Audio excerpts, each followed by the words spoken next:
क्या है भद्रा काल? शास्त्रों में पूजा पाठ और शादी विवाह से लेकर सभी कार्य शुभ मुहूर्त पर ही करने का विधान है। यही कारण है कि किसी भी शुभ मांगलिक कार्य से पहले पंचांग देखकर मुहूर्त निकाले जाते हैं। मान्यता है कि शुभ तिथि व मुहूर्त में किए गए कार्य संपन्न और सफल होते हैं। शास्त्रों में भद्रा काल या भद्रा मुहूर्त को अनुकूल नहीं माना जाता है, इसीलिए भद्रा काल में शुभ मांगलिक कार्य वर्जित माने जाते हैं। कौन है भद्रा? शनिदेव से क्या है इसका संबंध? धार्मिक कथाओं व मान्यताओं के अनुसार भद्रा को सूर्य देव की पुत्री और शनिदेव की बहन कहा जाता है। स्वभाव में भद्रा शनिदेव की तरह ही हैं। भद्रा का रूप भी भयंकर और विकराल है।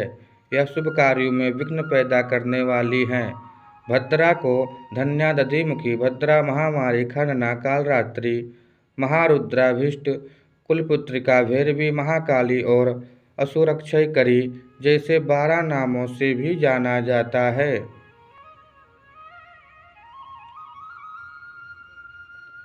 इसीलिए भद्रा काल में नहीं करने चाहिए शुभ कार्य। शास्त्रों में शुभ मांगलिक कार्य करते समय भद्रा काल का विशेष ध्यान रखा जाता है। भद्रा काल में न किसी शुभ कार्य की शुरुआत होती है और न ही समाप्ति।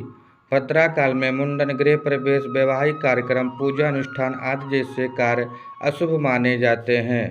विशेषकर भद्रा काल में होलिका दहन करना और रक्षाबंधन मनाना, राखी बांधना वर्जित है। कैसे करें भद्रा की गणना? पंचांग के अनुसार मुहूर्त की गणना की जाती है। पंचांग के मुख्य भाग में तिथि, वार, योग, नक्षत्र और करण मुहूर्त होते हैं। करण की 11 संख्या होती है, जिसमें 4 अचर और 7 चर होते हैं। इन्हीं 7 चर वाले करण में एक करण को विष्ट करण कहा जाता है, जो भद्रा कहलाती हैं।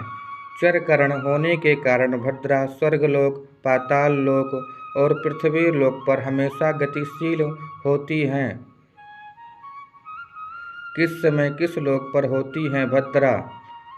चर करण होने के कारण भद्रा स्वर्ग, पाताल और पृथ्वी लोक पर हमेशा गतिशील होती हैं। चंद्रमा के कर्क, सिंह, कुंभ या मीन राशि में होने से भद्रा का वास पृथ्वी पर होता है। चंद्रमा जब मेष, वृषभ या मिथुन राशि में होता है तब भद्रा का वास स्वर्गलोक में होता है। चंद्रमा के धनु, कन्या, तुला या मकर राशि में होने से भद्रा पाताल लोक में वास करती हैं। भद्रा जिस समय जिस लोक में होती हैं उसका प्रभाव भी उसी लोक में होता है। ऐसे में जब पृथ्वी पर जब भद्रा का वास होता है तो शुभ मांगलिक कार्य वर्जित माने जाते हैं। भद्रा की तिथियां। समस्त करणों में भद्रा का विशेष महत्व है। शुक्ल पक्ष अष्टमी व पूर्णिमा तिथि के पूर्वार्ध में, चतुर्थी व एकादशी तिथि के उत्तरार्ध में, एवं कृष्ण पक्ष की तृतीया व दशमी तिथि के उत्तरार्ध में, सप्तमी व चतुर्दशी तिथि के पूर्वार्ध में भद्रा रहती है, अर्थात विष्ट करण रहता है। सादर जय सिया राम।